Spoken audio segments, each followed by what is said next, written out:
CCN news, एक पाऊल महाराष्ट्रासाठी।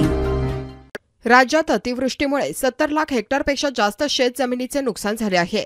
दिवाळीपूर्वी या शेतकऱ्यांना नुकसान भरपाई मिळावी यासाठी युद्ध पातळीवर पंचनामे करण्याचे निर्देश प्रशासनाला दिले आहेत, असे केंद्रीय मंत्री प्रतापराव जाधव यांनी सांगितले। बुलढाणा आणि मोताळा तालुक्यामध्ये ढगफुटी सदृश पाऊस झाला। या अतिवृष्टीमुळे शेतात पाणी तुंबून शेतमालाचे नुकसान झाले।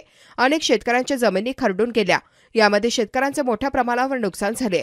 शेतकऱ्यांच्या पाठीशी सरकार खंबीरपणे उभे आहे। नैसर्गिक आपत्तीमुळे शेतकऱ्यांचे नुकसान झाले। या आपत्तीला शेतकऱ्यांनी हिमतीने सामोरे गेले पाहिजे। झालेल्या नुकसानीचे पंचनामे करण्यासंदर्भात अधिकारी कर्मचाऱ्यांना निर्देशित केले आहे।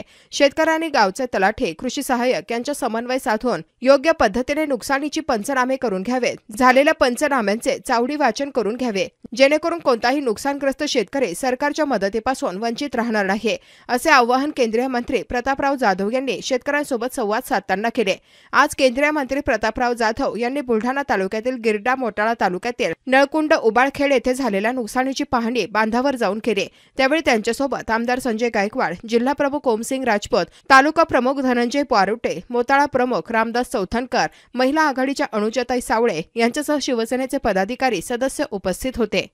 ज्या ज्या ठिकाणी पाऊस पडतो आहे, अगदी ढगफुटी सदृश पाऊस त्या ठिकाणी पडतो आहे। थोड्या वेळामध्ये मोठ्या प्रमाणात पाऊस पडल्यामुळे नदी नाल्यांना मोठ्या प्रमाणामध्ये पूर येत आहेत।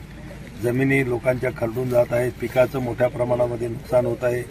गावामध्ये घरांचं सुद्धा नुकसान या जोराच्या पावसामुळे त्या ठिकाणी होत आहे। महाराष्ट्रामध्ये जवळपास 70 लाख हेक्टरपेक्षा जास्त जमिनीचं नुकसान झालेलं आहे। बुलढाणा जिल्ह्यामध्ये सुद्धा जवळपास 71 मंडळं हे आतापर्यंत अतिवृष्टीमध्ये आलेले, पण अजूनही पावसाचं काही थांबलेलं नाही।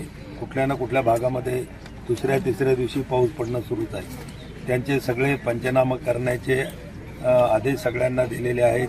खरडून गेलेल्या जमिनीचा वेगळा पंचनामा करा, पिकाचे नुकसान झालं असेल त्याचा वेगळा, विहिरी खचून गेल्या असतील त्याच्यावर तुम्ही नोंदी करून घ्या, सौर पंप खराब झालेले असतील त्याच्यासुद्धा नोंदी घ्या, कुठे इलेक्ट्रिकचे पोल पडले असतील, कुठं रस्ते खराब गेले असतील ते जिल्हा परिषद PWDला सांगून त्यांच्या दुरुस्तीसाठी सुद्धा वेगळा फंड त्या ठिकाणी मिळणारच आहे। तर तो दरवर्षी आपल्याला फ्लड डॅमेजचा निधी मिळतच असतो।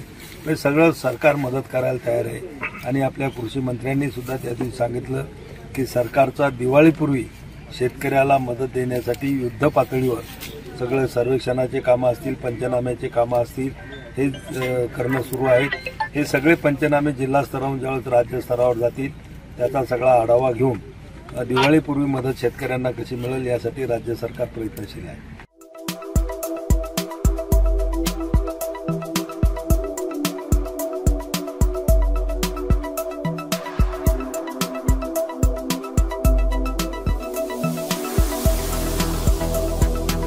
तसेच आपल्या भागातील महत्त्वाच्या बातम्या पाहण्यासाठी CCN न्यूज डेस्क चॅनलला सबस्क्राइब करा आणि बेल आयकॉन प्रेस करा।